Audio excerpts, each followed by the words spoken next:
everyone, this is Simin Sultana from Japan Auto Market. And this is Afrin from Japan Auto Market. আজ আমরা আপনাদের জন্য নিয়ে এসেছি Honda Insight 2019 EX package.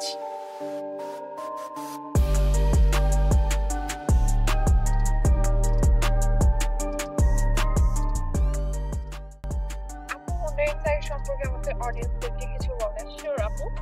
First generation Honda যখন insight বের করেছিল ব্যাক ইন 1999, এটা মার্কেটে তেমন হিট করেনি বিকজ অফ দ্য শেপের কারণে। এটা অনেক আগে ছিল। তারপরে তারা সেকেন্ড জেনারেশন টয়োটা প্রিয়াসের মতো বানানোর চেষ্টা করে, বাট সেখানেও তারা মার্কেটে ফ্লপ খেয়েছিল। তারপরে তারা প্যাশন নিয়ে হোন্ডা অ্যাকোয়ার্ড ও সিভিক এর কম্বিনেশনে হোন্ডা ইনসাইট তৈরি করে। এটা ফ্রন্ট লুক নিয়ে কিছু বলা। হ্যাঁ আপু, তোমাকে আগেই বলেছিলাম এটা অ্যাকোয়ার্ড ও সিভিক এর কম্বিনেশনে তৈরি। তুমি যদি এর ফ্রন্ট লুকটা দেখো, অনেক প্রিমিয়াম এবং একটা বোল্ড লুক এবং অনেক ম্যাচিউর যে অন্য জেনারেশন গুলোর থেকে। এবং তুমি এখানে পাচ্ছ LED headlight with fog lights which on also LED. এবং এর ক্রোম ফিনিশটার কারণে গাড়িটা তো অনেক লাক্সারিয়াস এবং প্রিমিয়াম মনে হচ্ছে। এবং তুমি নিতে পাচ্ছ একটা পার্কিং সেন্সর এবং সেফটি সেন্সরও বলা হয় এটাকে। আপু শুনেছি অনেকেই বলেছে যে গাড়িটার ইঞ্জিনটা নাকি অনেক বেশি complicated.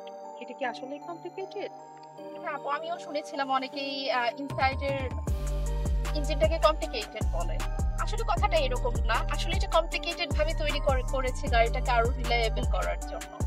This is one of the most unique engine.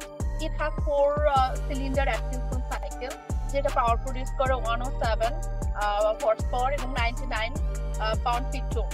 এবং এর যে ডুয়েল মোটরটা আছে সেটা পাওয়ার প্রডিউস করে 107 হর্স পাওয়ার এবং 197 পাউন্ড ফিট টর্ক। এই ডুয়েল মোটরটা যখন একসাথে কাজ করে অনেক বেশি পাওয়ার প্রডিউস করে। আমি একটু তোমাকে এক্সপ্লেইন করি এটা আসলে কিভাবে কাজ করে। এই ইঞ্জিনটা প্রডিউস করে যে পাওয়ারটা সেটা জেনারেটর দিয়ে ব্যাটারিকে চার্জ করায় এবং ব্যাটারি এবং মোটর সামনের চাকাগুলোকে মুভ করায় at the speed 70 kilometre per hour.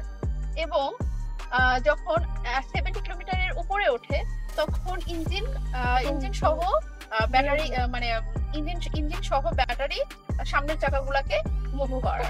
Also এটা হাইওয়েতে সবচেয়ে বেশি ফুয়েল এফিশিয়েন্ট। আমরা এখন গাড়িটার সাইড ভিউ নিয়ে কথা বলবো। তুমি দেখতেই পাচ্ছ গাড়িটার সাইড ভিউ অনেক সুন্দর।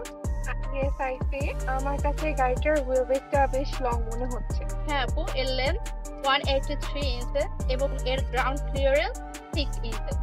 গাড়িটার রিমসটা বেশ অ্যারোডাইনামিক লাগছে। হ্যাঁ এক্স্যাক্টলি আপু, এবং এর অ্যালয় রিম 70 ইঞ্চ।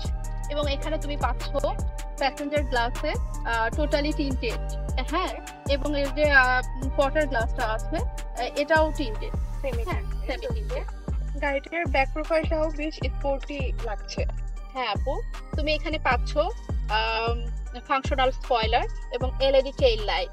এবং তুমি এখানে আরো পাচ্ছ 4টি পার্কিং সেন্সর এবং গাড়িটার নিচের দিকটা একটু সুন্দর করার জন্য ক্রোম গার্নিশ দেওয়া আছে। আমরা এখন ইন্টেরিয়র নিয়ে কথা বলবো। আপনারা দেখতেই পাচ্ছেন স্টিয়ারিংটা অনেক বেশি ফিউচারিস্টিক এবং এটা হোন্ডা অ্যাকর্ড থেকে নেওয়া হয়েছে।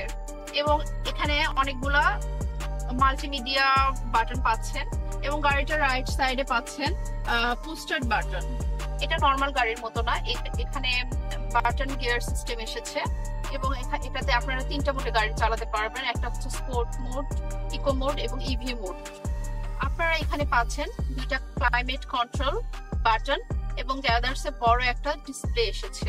আপনাদের এই কথাটা জানিয়ে রাখি, আপনারা ড্রাইভার এবং প্যাসেঞ্জারের সিটে পাচ্ছেন পাওয়ার এবং হিটার সিট এবং পিছনে বেশ ভালো leg space. That was all from us today.